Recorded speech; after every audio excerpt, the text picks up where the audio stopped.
இருக்கீங்க? நல்லா இருக்கீங்களா? இன்னைக்கு கொஞ்சம் லேட் ஆயிடுச்சு சாப்பிட்றதுக்கு. இப்போ தான் சாப்பாடே நான் வந்து தோசையே ஊற்றிட்டுருக்கேன்.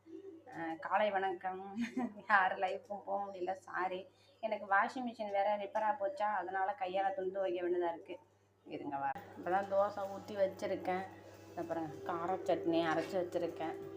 அடிக்கிற வெயிலுக்கு கார சட்னியான்னு கேட்பீங்க. இதுதான் நல்லாயிருக்கும் சாப்பிட்றதுக்கு தோசைக்கு. பாருங்கள், தோசை எடுக்கணும்.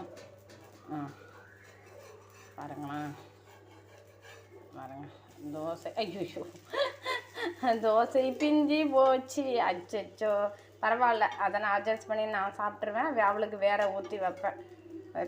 அவளுக்கு நான் வேறு ஊற்றி கொடுக்க வேண்டியதான். அதை நான் சாப்பிட்டுப்பேன், அவ்வளோதான். அதை எடுத்து நான் போட்டு சாப்பிட்ருவேன். இப்போ பாருங்கள், தோசையை ஊற்றிடுவேன். ஊற்றிட்டேன். இதை அவளுக்கு நான் சுட்டாமல் ஊற்றி விட்டுருவேன். காலை வணக்கம் மக்களே, எனக்கு ஷேர் பண்ணுங்கள்.